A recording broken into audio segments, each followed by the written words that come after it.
हमारा next topic है initialisation. Matrix जब भी देखो हम डाटा देते हैं ना मैटलैब के अंदर, तो हमें कई प्रोग्रामिंग लैंग्वेजेस ऐसी हैं जब पहले से उसके लिए स्पेस एलोकेट करके रखनी पड़ती है। सी है, फोर्ट्रैन है, आपने तो पढ़ी नहीं फोर्ट्रैन वगैरह, हमारे टाइम पे फोर्ट्रैन ज़्यादा चलती थी, मैटलैब अभी आई है सिलेबस में। तो उसमें क्या होता था कि अगर आपने एक मैट्रिक्स बनाना है, आपको पता है वो 10x10 का मैट्रिक्स है, तो आपको पहले उसके लिए एक स्पेस एलोकेट करके मेमोरी में रखनी पड़ती थी, एक वेरिएबल मानना पड़ता था, उस वेरिएबल को साइज़ देना पड़ता था पहले से ही कि मुझे 10x10 का यू वेरिएबल चाहिए। वो डिफाइन करने के बाद उसके बाद हम डाटा उसमें इनपुट करते हैं। इस प्रोसेस को बोलते हैं initialisation.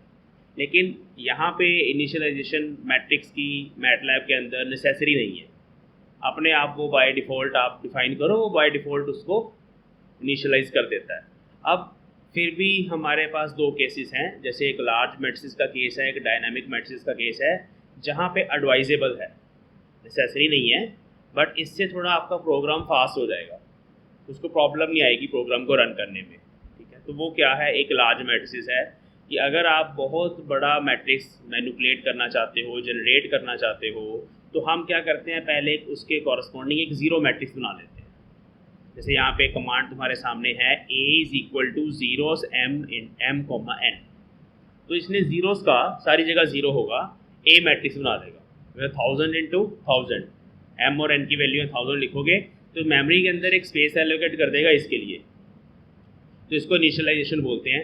The initialisation reserves for the matrix a continuous block in the computer memory. Basically computer memory में वही स्पेस एलोकेट करना होता है। ये matrix operations performed on such matrix are generally more efficient, so it is advisable but not necessary. ऐसे ही dynamic matrix होते हैं। डायनेमिक मैट्रिक्स हमारे पास वो होते हैं जिसमें हमें पता है कि हम जब कोई कैलकुलेशन करेंगे तो हमारे पास जो रिजल्ट आएगा वो इतने बाई इतने का एक मैट्रिक्स आएगा। हमें पता होता है कि हमारा डाटा कितना जनरेट होने वाला है, तो हम उसके लिए साइज़ पहले से डिफाइन नहीं करते। हमें कई बार साइज़ नहीं भी पता होता, हमें ये नहीं पता होता कितनी रोज होंगी, कितने कॉलम्स होंगे। अगर हमें साइज़ पता है फिर तो हम ऊपर जैसे ही डिफाइन करा a = ज़ीरोस m n कर ही देंगे। लेकिन अगर हमें साइज़ भी नहीं पता, कुछ भी नहीं पता, तब हम चाहते हैं कि थोड़ी सी स्पेस मेमोरी के अंदर एलोकेट रहे, तो हम ये कमांड लगाते हैं। नल मैट्रिक्स को बोलते हैं। नल मैट्रिक्स पूछ लिया जाता है 1 मार्क में, what is null matrix in MATLAB. तो null matrix a is created by the command a = single square brackets, बस सिर्फ सिंगल और स्क्वायर ब्रैकेट्स आप डाल दो, a = तो वो क्या करता है, मैट्रिक्स बना देता है। Once created a row column of any size may be appended to a। एक बार बना दिया आपने, किसी भी साइज का रो और कॉलम और मैट्रिक्स उसमें डाला जा सकता है। ठीक है, तो ये होती है इनिशियलाइजेशन प्रोसेस। अब उसके बाद है अपेंडिंग, ये उसी के अंदर है अपेंडिंग ए रो और कॉलम। किस तरह से हमें रो कॉलम को डालना है, ये मैंने उस दिन भी डिस्कस किया था। तो a row can be easily appended to an existing matrix provided the row has same length as that of the length of the rows of existing matrix. अब एक एग्जिस्टिंग मैट्रिक्स है A, उसके अंदर जो रो की लेंथ है वो हमारे पास है 10 एलिमेंट्स है उसमें। आप उसकी जगह किसी और डाटा को डालना चाहते हो तो वो भी 10 ही चाहिए हमें, अदरवाइज वो नहीं जाएगा। तो जैसे यहाँ पे एक u वेक्टर बनाया उसने, u = 5 6 7, b = 2 3 4, a = identity matrix, ये बना दिया। अब जब आप ऐसे लिखोगे ना, a = a स्क्वायर ब्रैकेट के अंदर semicolon u, a semicolon u। Semicolon का मतलब क्या होता है, न्यू रो, समझ है ना, न्यू रो अगली रो में चला जाए। तो a के सारे मैट्रिक्स आ जाएंगे, उसके बाद u के अंदर जो भी डाटा है वो उसके नीचे आ जाएगा। इस तरह से कर सकते हैं। और अगर आप सेमीकोलन नहीं डालोगे, ऐसे लिखोगे a स्पेस v, तो फिर v वाला जो कॉलम है वो a का नेक्स्ट कॉलम बन जाएगा। तो ये नीचे वही है, आपके सामने एग्जांपल्स लिखी हुई हैं। a1 बनाया, देखो ये वो बन गया, a2 ab आगे चला गया, 3/4 मैट्रिक्स बन गया। a3 उसने u ट्रांसपोज करके बनाया, u की ट्रांसपोज करी, u वैसे रो था, जब आप ट्रांसपोज कर दोगे तो वो कॉलम बन जाएगा। तो जब कॉलम बन जाएगा तो यहाँ पे आ जाएगा। इस तरह से और भी कमांड है। b एक नल मैट्रिक्स बना दिया, ठीक है। हाँ, यहाँ एक एरर आ रहा है, कह रहा है अगर आप a4 बना रहे हो a स्पेस u, अब गलत हो गया। स्पेस का मतलब है नेक्स्ट रो, स्पेस का मतलब क्या है, नेक्स्ट रो, बट जो u है आपका वो तो खुद एक रो है। स्पेस का मतलब नेक्स्ट रो नहीं, नेक्स्ट कॉलम है। स्पेस का मतलब क्या है, नेक्स्ट कॉलम। कॉलम होता है कि रो होती है, कॉलम होता है। स्पेस का मतलब है next column, a space u, है ना। a के 3/3 का मैट्रिक्स आएगा, u मतलब उससे अगला वाला कॉलम आएगा। तो u ऑलरेडी ऊपर एक रो वेक्टर है हमारे पास, तो रो कॉलम की जगह कैसे चली जाएगी, तो यहाँ पे आएगा error, it produces an error. ठीक है, यहाँ पे आप देख लीजिए स्क्रीन पे। ओके, अब है एक और कमांड है, बी बनाया नल मैट्रिक्स, फिर बी के अंदर बी सेमीकोलन 1 2 3 लिखा तो बी में ये आ जाएगा, बी नल मैट्रिक्स था, तो मतलब उस साइज़ की टेंशन नहीं है अब उसको, उसने बस मेमोरी में थोड़ी स्पेस दे दी, जो भी आप बनाओगे बी में जो भी डालोगे वो अपने आप उसको दे देगा। अब ऐसे ही आप बना सकते हो लूप लगा के, ये लूप नहीं है रिकर्जन इसको बोलते हैं। तो बी फिर से नल मैट्रिक्स है, अब के 1 2 3, के एक हमने वेरिएबल मान लिया जिसकी वैल्यू 1 से लेके 3 तक होगी, मतलब के अपने आप में एक वेक्टर है जिसकी वैल्यू है 1 2 3। फिर हमने बी में क्या डाला, के डाला, k+1 डाला, k+2 डाला। तो क्या होगा, पहली बार जब ये कमांड चलेगी बी में के की जगह 1 चला जाएगा, अभी के की वैल्यू 1 है। एक बार जब कमांड चलेगी तब के की वैल्यू कितनी है, 1, तो बी मतलब खाली, के की जगह आ गया 1, अगला कॉलम आ गया 2 क्योंकि k+1 लिखा हुआ है, अगला कॉलम आ गया 3 क्योंकि k+2 लिखा, लेकिन कमांड दोबारा चलेगी। कमांड कब तक चलेगी, के की वैल्यूज़ 1 से 3 तक। जब कमांड दूसरी बार चलेगी, अब के कितना 2, तो अब यहाँ आएगा 2, इसकी जगह आ जाएगा 3, फिर k+2 की जगह आ जाएगा 4। फिर कमांड दोबारा चलेगी, 3 बार चलेगी क्योंकि उसके ऊपर आपने कमांड लगा रही है फॉर लूप, यहाँ लिखा हुआ है 4k = 1 2 3। ये अभी आगे जाके हम लूप्स भी डिस्कस करेंगे। लूप्स वाइल लूप होती है, फॉर लूप होती है, ये लूप्स हम किसी भी रेपिटेटिव ऑपरेशन के लिए यूज़ करते हैं।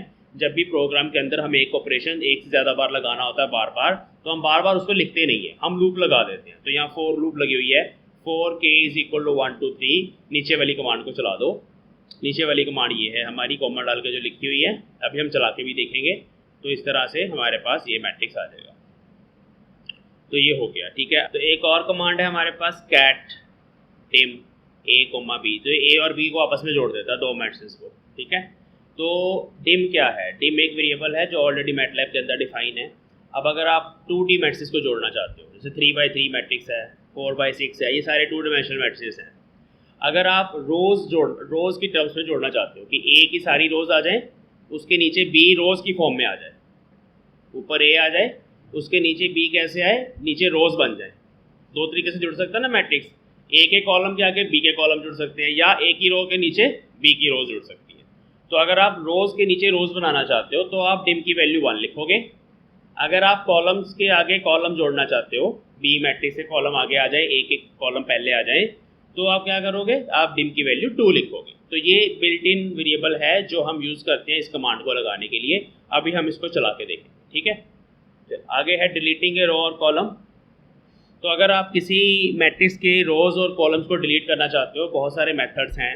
तो सबसे पहला आसान मेथड है कि हम सिंपली ये स्क्वायर ब्रैकेट यूज़ करते हैं, इक्वल टू नल करते हैं। तो जैसे यहाँ पे एग्जांपल है, ए उसने एक मैट्रिक्स बनाया 6x6 का रैंडम मैट्रिक्स।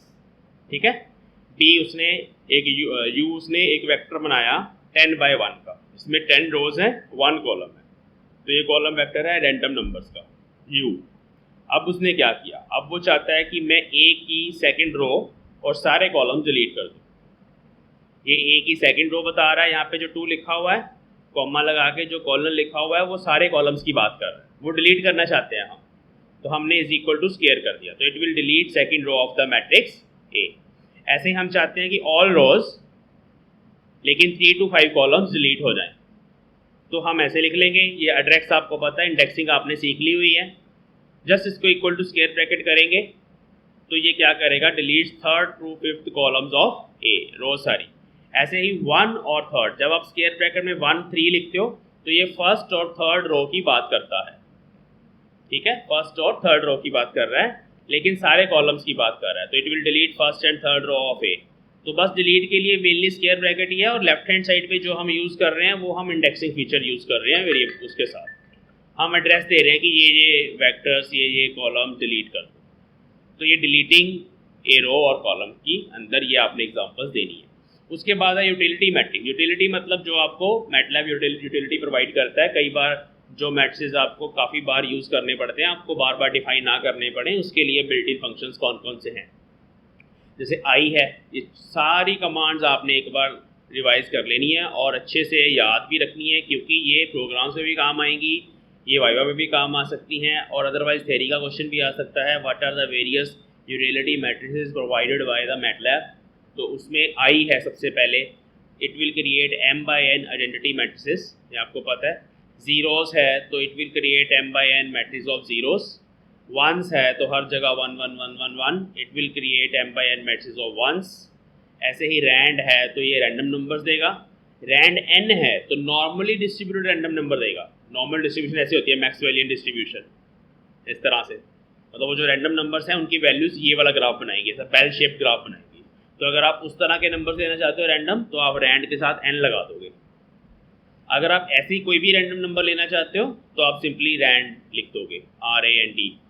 अब उसके बाद है डायगोनल V, तो it will generate diagonal matrix of with vector V on the diagonal. तो आपने एक V मैट्रिक्स बनाया, उसके अंदर V बेसिकली एक वेक्टर बनाया, उसके अंदर मान लो 5 एलिमेंट्स हैं, सीधे पड़े हुए हैं। वैसे आप चाहते हो कि ऐसे डायगोनल के अलॉन्ग आ जाए, बाकी हर जगह 0 आ जाए, तो आप लिखोगे DAIG डायग, ठीक है, V तो जनरेट कर देगा। डायगोनल A क्या देता है आपको? It extracts the diagonal of matrix A।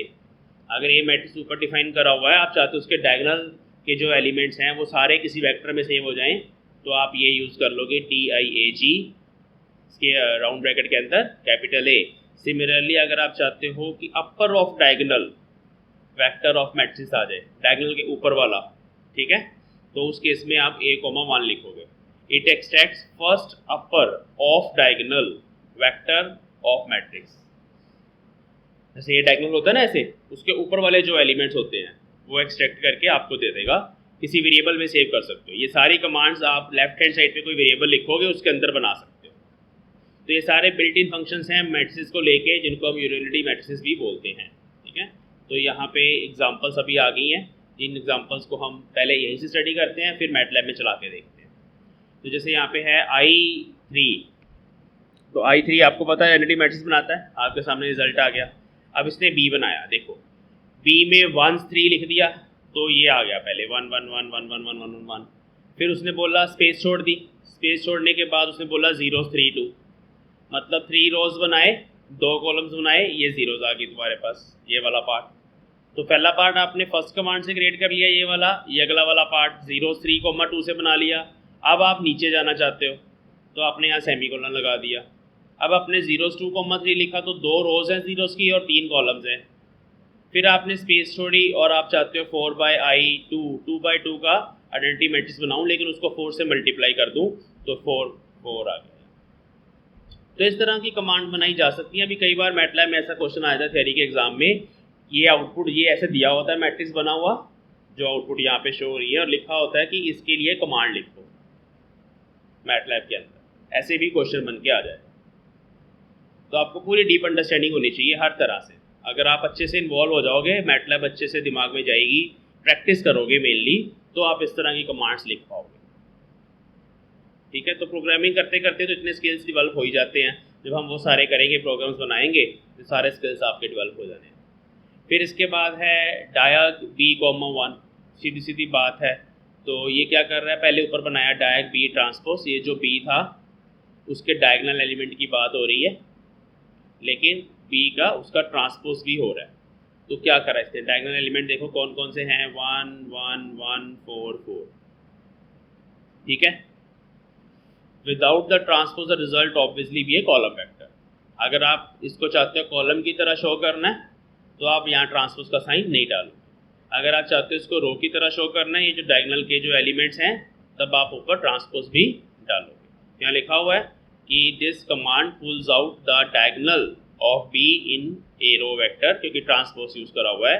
Without the transpose the result would obviously be a column vector. ऐसे ही अब आप चाहते हो अपर वाला, ये वाला 1 1 0 0, तो अभी जैसे मैंने बताया डायग B,1, ठीक है। अभी ऊपर थी नहीं है ये कमांड, ये देखो डायग A,1, it extracts first upper off diagonal vector of matrix A। तो ऐसे ही B बनाया हमने, और ये वाला ये एलिमेंट, फिर ये वाला 1, फिर ये वाला 0, और फिर ये वाला 0। जो आप ये एक्सट्रैक्ट करना चाहते हो तो आप ये कमांड दे दो। D में फिर इसने एक वेक्टर बनाया है, D1 में भी एक वेक्टर है, D2 में भी एक वेक्टर है। फिर कैपिटल D बनाया जिसमें डायग D, तो ये डायग D मतलब इसको डायगोनल बना दिया 2 4 6 8। प्लस डायग D1, 1 ये प्लस लगाया जाता है इसमें, ठीक है। D1, 1 अपर वाला बना दिया -3 प्लस डायग D2, -2 का मतलब है ये वाला, ये होता है अपर डायगनल 3 3 3 है। जो अपर डायगनल वाला होता है हमारे पास, अपर डायगनल इसको बोला जाता है, इसके लिए 1 रहेगा डायग के साथ, 1 लिखना। लोअर डायगनल 0 0 0 वाले के लिए -1 लिखना है, उससे लोअर डायगनल आना है -1 के लिए -2 लिखना है। तो इस तरह से डायगनल के ऊपर जाने के लिए जो आर्गूमेंट है +1 जाता चला जाएगा, नीचे -1 होता रहेगा।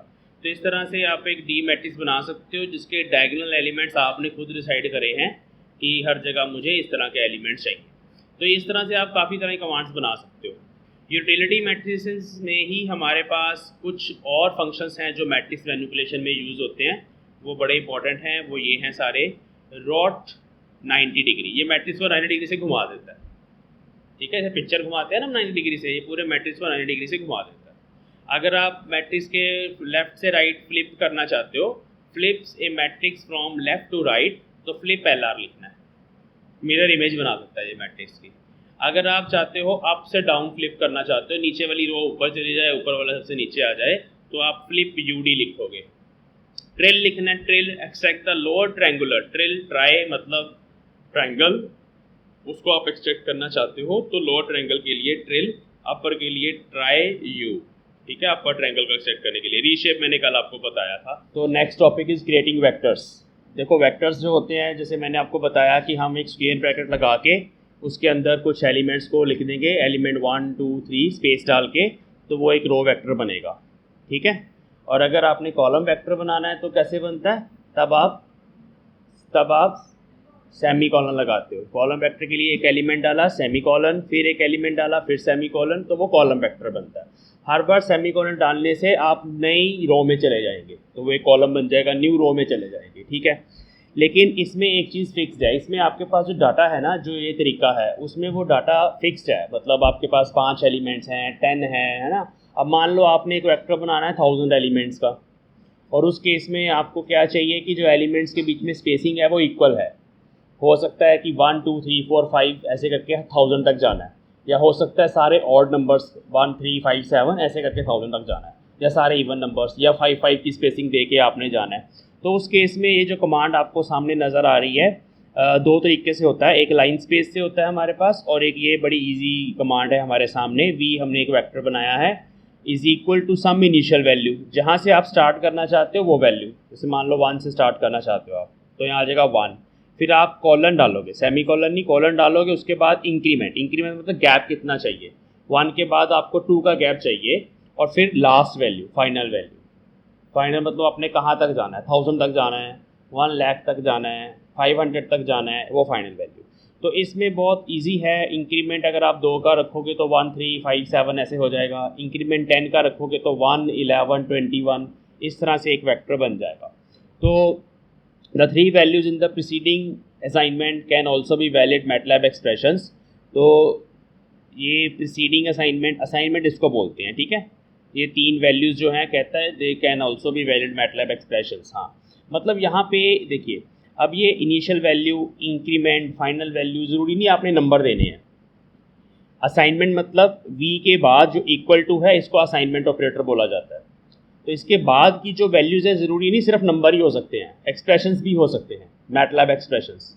फॉर एग्जांपल आपके पास कोई एक्स है, एक्स से लेके आपने वाई तक जाना है, आपने एक्स ऊपर कैलकुलेट किया, you can write x colon, gap आपके पास ए का गैप है, या बी का गैप है, या b+2 का गैप है, या x+3 का गैप है। तो x से लेके x+3 और फाइनली जाना आपको y तक।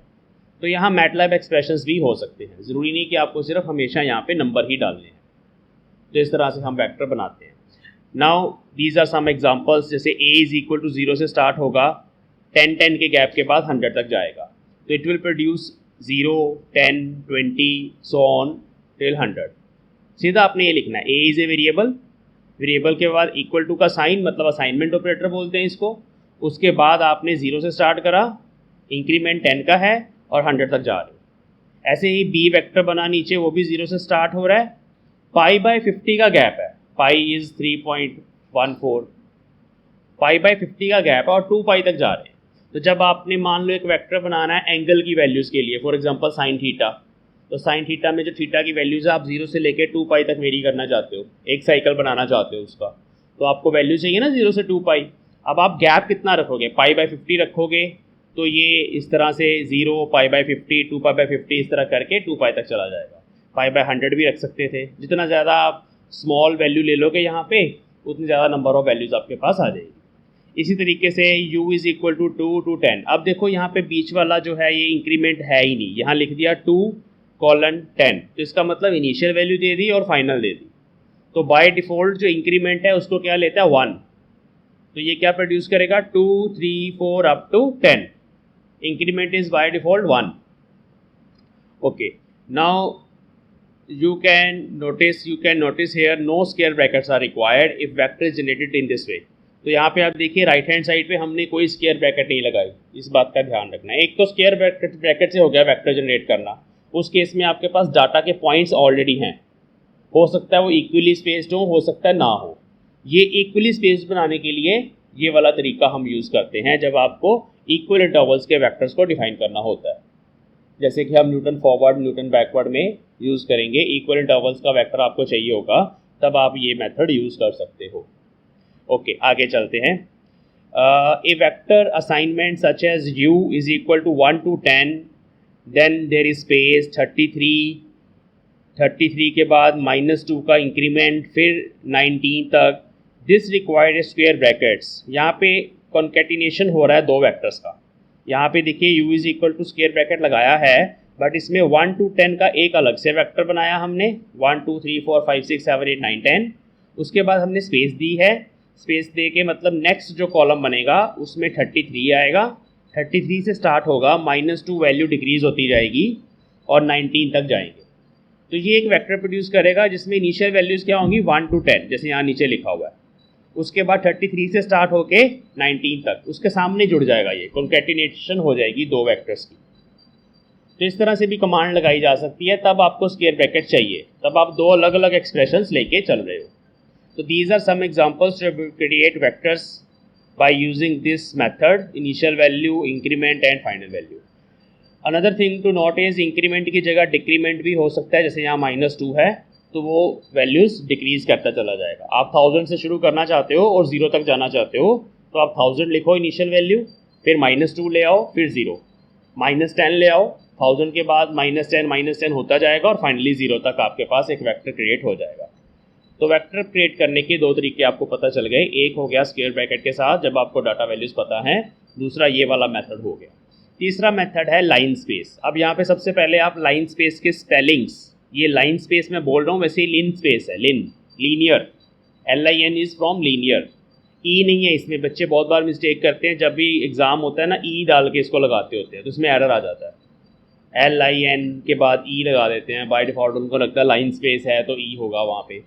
तो यहाँ पे LIN स्पेस, अब इसमें कैसे है A, B, तो सबसे पहले जब भी इस तरह के फंक्शंस तुम्हें नज़र आते हैं, line space, log space, square root, जिसके साथ राउंड ब्रैकेट्स लगी होती हैं ऐसे, ये कौन से फंक्शन होते हैं? Built in functions.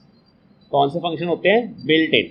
Built in मतलब जो ऑलरेडी मैटलैब के अंदर डिफाइंड हैं, जो ऑलरेडी मैटलैब के अंदर हमने बनाए हुए हैं to do some special kind of operations, जैसे लाइन स्पेस है।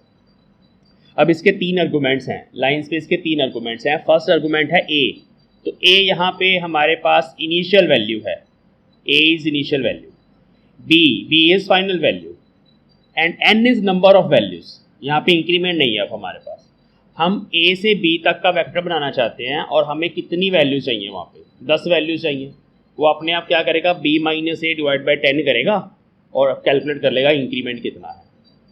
तो ध्यान रखना इसमें ए बच्चे क्या है, A is initial value, B is final value and N is the length of the vector, और you can say number of values, length of the vector. जैसे यहाँ नीचे एग्जांपल दी हुई है, यू वेक्टर बनाया है लिन स्पेस 0, 20, तो 0 से 20 तक जाएगा, (5), मतलब 5 वैल्यू चाहिए, तो एक वैल्यू 0 आ जाएगी, नेक्स्ट 5 आ जाएगी, फिर 10 आ जाएगी, 15 आ जाएगी, 20 आ जाएगी, तो टोटल 5 वैल्यूज हैं इसमें, ठीक है। और इस तरह से आप इस कमांड को लिखोगे।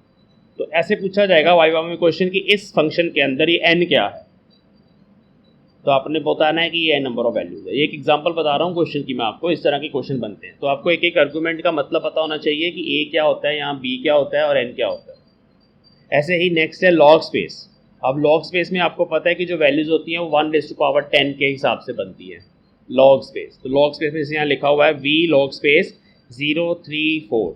तो इसका मतलब है 0 से स्टार्ट करें 10⁻³ तक जाए, ये 10⁻⁴ है। 0 से स्टार्ट करें, 3 का मतलब 10⁻³ तक जाए और 4 टोटल नंबर ऑफ वैल्यूज़ है। 4 वैल्यूज़ आई हैं, 0 से स्टार्ट कर रहा है, 0 का मतलब वैल्यू 0 नहीं है। 10⁻0 से स्टार्ट करा तो 10⁻0 मतलब 1, 10⁻1 मतलब 10, 10⁻2 मतलब 100, 10⁻3 मतलब 1000, टोटल 4 वैल्यूज़। अगर आप यहाँ पे 4 की जगह लिख देते 6, 2 वैल्यूज़ और आती, लेकिन यहाँ पर भी आपको 0 से 5 तक जाना पड़ेगा, तब इस तरह का वेक्टर जनरेट होगा। मतलब इनिशियल वैल्यू पावर की है a, फाइनल वैल्यू पावर की है b। मतलब ये 10⁻a से लेके 10⁻b तक एक आपको वेक्टर जनरेट करके देता है, जिसमें number of values third argument से पता चलती हैं, जैसे हमने 4 लिखा हुआ है वहाँ पे। तो these are some methods to create vectors. ये लॉग स्पेस के अंदर हो गया। अब ये जो लॉग स्पेस है ना, बेसिकली 10⁻⁴ लाइन स्पेस ABN ही है। बेसिकली ये 10⁻⁴ ही हो रहा है ना ऊपर। तो ये पावर कैसे करी जाती है, देखो डॉट लगा के ऊपर ये पावर का सिंबल है हमारे पास, ये कीबोर्ड के ऊपर बना होता है डॉट लगा के। डॉट लगाने का मतलब होता है एलिमेंट टू एलिमेंट। ये हम आगे जाके डॉट को डिस्कस करेंगे अभी जब हम मैट्रिक्स ऑपरेशंस करेंगे। चलिए, तो ये हमारे पास कुछ मेथड्स हैं वेक्टर्स को क्रिएट करने के। मैट्रिक्स क्रिएट करने के भी हमने कर लिए, वेक्टर्स क्रिएट करने के भी कर लिए। अब जैसे ये कुछ हैं special vectors such as vectors of zeros and ones of specific length can be created by utility matrix zeros ones etcetera. जैसे यहाँ पे देखो u बनाया जीरोस 1 to 100, 1 to 1000। तो ये एक 1000 एलिमेंट्स का 1000 एलिमेंट्स देगा, 0 0 0 0 0 किसको, u को दे देगा। ठीक है, वंस 10,1, तो ये हमें वंस देगा 1 1 1 1 1। वी के अंदर चले जाएंगे 10 element long column vector of ones. तो इस कमांड का ये मतलब है। अगर आप सिंपली वंस 10 लिखते हो तो वो आपको देता है मैट्रिक्स 10/10 का, अगर आपको याद हो। अगर आप जीरोस 100 लिखते हो, जीरोस के साथ राउंड ब्रैकेट में सिर्फ 100 लिखते हो, तो 100/100 का आपको मैट्रिक्स देता है। यहाँ सिर्फ 1000 नहीं लिखा हुआ, उसके साथ 1,1000 लिखा हुआ है। इसका मतलब है 1 रो 1000 कॉलम्स। इसका मतलब है जीरोस की एक ही रो चाहिए लेकिन 1000 कॉलम्स चाहिए। तो ये आपको एक वेक्टर दे रहा है। ऐसे ही नीचे 10,1 लिखा हुआ है, तो मतलब आपको 10 कॉलम्स चाहिए। सॉरी, यू नीड, हाँ यहाँ पे वंस 10,0 लिखा हो, 10,1 लिखा हुआ, तो 10 आपको रोज चाहिए, 1 कॉलम चाहिए। तो ये इसलिए कॉलम वेक्टर बना रहा है वंस का। तो ये फ़र्क है, मतलब जीरोस अगर अकेला लिखोगे जीरोस 10 तो 10/10 का मैट्रिक्स मिलेगा। तो ये वेक्टर्स को क्रिएट करने के कुछ एग्जांपल्स हैं। तो यहाँ पे थ्योरी का क्वेश्चन आ जाता है एग्जाम के अंदर, how you create vectors, discuss the different ways to create vectors in MATLAB.